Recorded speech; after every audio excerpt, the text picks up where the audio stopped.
পেয়েছি। আমরা যদি একটু দেখানোর চেষ্টা করি, আপনার চোখ যতদূর যাবে আপনি শুধু ব্রাজিল সমর্থকদেরকেই দেখতে পারবেন। ব্রাজিল আসলে আজকে বহুদিন বাদে ব্রাজিলের মতোই খেলছে। আরও একটি গোলের সুযোগ তৈরি হয়েছে, যদিও সেটি শেষ পর্যন্ত অফসাইডের কারণে হয়নি। ব্রাজিল 23 মিনিটে কোনিয়ার গোলে কিন্তু 1-0 ব্যবধানে যে লিডটি সেটি নিয়েছে। এর আগেও রাফিনা একটি গোল করেছেন, যদিও সেটি শেষ পর্যন্ত অফসাইডে বাতিল হয়ে যায়। আমরা সকাল ভোর থেকে টিএসসিতে অবস্থান করছি। এই জায়গায় ব্রাজিলের যে সমর্থকরা রয়েছে তারা বেশ রাত থেকেই কিন্তু টিএসসি দখলে নিয়েছে। তারা এখানে নিজেদের অবস্থান নিশ্চিত করেছে এবং সকলে একসঙ্গে বসে কিন্তু টিএসসিতে খেলা উপভোগ করছে। ব্রাজিল সুলভ খেলাটা অনেকদিন ধরে খেলতে পারছিল না, সেই জায়গা থেকে আজকে বহুদিন বাদে ব্রাজিলের মতোই খেলছে।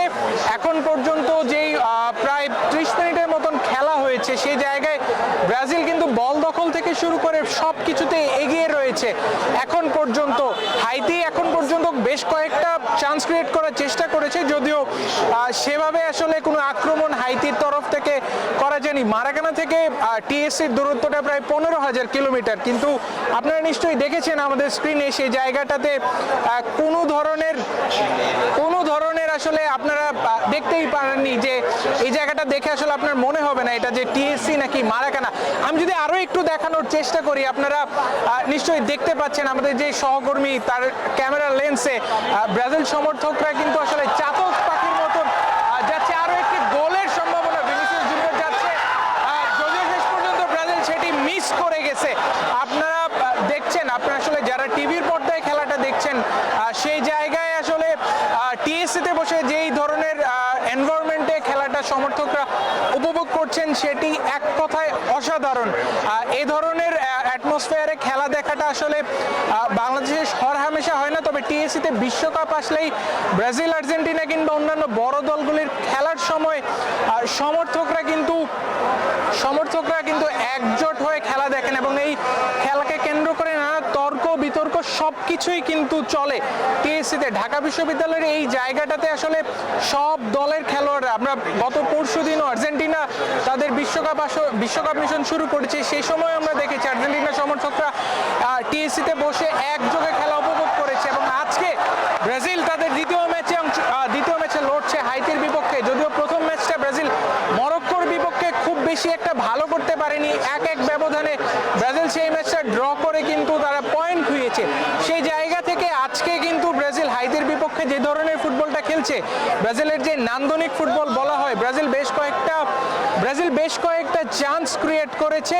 সেই জায়গা থেকে কিন্তু ব্রাজিলের এখন পর্যন্ত পজিশনের কথা যদি বলি, ব্রাজিল 56% বল দখল করে রেখেছেন এবং হাইতি 37% বল তাদের পায়ে ছিল। সেই জায়গা থেকে কিন্তু ব্রাজিল এখন পর্যন্ত বল দখল এবং অ্যাটাক সবকিছুতেই কিন্তু ব্রাজিল এগিয়ে রয়েছে। এখন দেখার বিষয় শেষ পর্যন্ত আসলে ব্রাজিল লিডটা কততে নিয়ে যেতে পারে এবং ব্রাজিল আসলে শেষ পর্যন্ত এই ম্যাচে জয় তুলে নিতে পারে কিনা। হাইতি কিন্তু বেশ কয়েকটি চান্স ক্রিয়েট করার চেষ্টা করেছেন, যেটি আমরা আপনাদেরকে আগেই জানিয়েছিলাম, যদিও কোনো ফলপ্রসূ কোনো কিছুই আমরা এখন পর্যন্ত হাইতির তরফ থেকে দেখতে পারিনি। ব্রাজিল যখন গোল দিয়েছে তখন সমর্থকরা কিভাবে উল্লাসে ফেটে পড়েছে।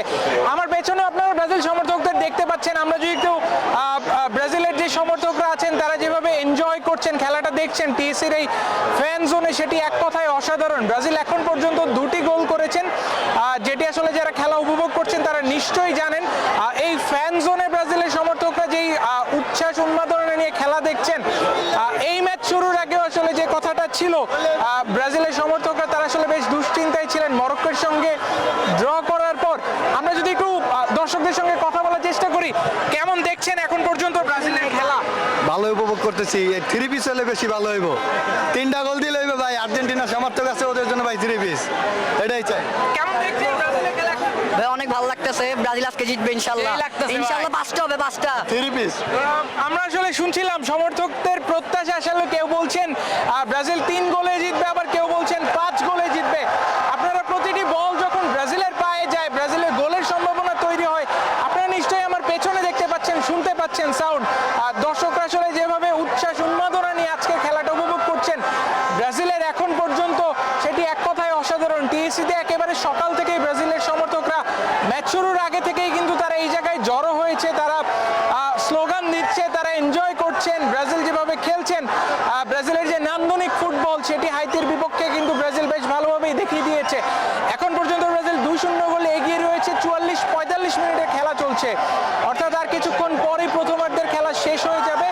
ব্রাজিলের আরো একটি গোলের সম্ভাবনা তৈরি হয়েছে, আমরা দেখতে পাচ্ছি ব্রাজিল অ্যাটাকে গিয়েছে, শেষ পর্যন্ত আসলে গোলটি আর হয়নি। কিন্তু যখনই ব্রাজিল হাইতির ডিবক্সের দিকে বল নিয়ে যাচ্ছে তখন কিন্তু ব্রাজিলের যে সমর্থকরা তারা যেভাবে উল্লাস করছেন, মনে হচ্ছেই না যে এটি টিএসসি, মনে হচ্ছে ব্রাজিলের কোনো জায়গায় দাঁড়িয়েছি, মারাকানাতে আমরা দাঁড়িয়ে আছি, যে জায়গায় আসলে শুধু ব্রাজিলিয়ান সমর্থকরাই। আমার সামনে পেছনে আপনারা এর আগেও দেখেছেন প্রত্যেকটা জায়গায় কিন্তু ব্রাজিলের যে সমর্থকরা তাদের যে উপস্থিতি সেটি এক কথায় অসাধারণ। হাইতির কথা যদি একটু বলতে চাই, হাইতি কিন্তু বেশ কয়েকবার ব্রাজিলের ডিফেন্সে কাঁপন ধরানোর চেষ্টা করেছে, যদিও শেষ পর্যন্ত ব্রাজিলের যে ডিফেন্স রয়েছে তারা যেভাবে আসলে প্রত্যেকটি বলকে প্রতিহত করেছে সেটি এক কথায় অসাধারণ। ব্রাজিলের যে হেড কোচ কার্লো আনচেলত্তি, তাকে আসলে ব্রাজিলের সমর্থকরা ডন কার্লো আনচেলত্তি বলে ডেকে থাকেন।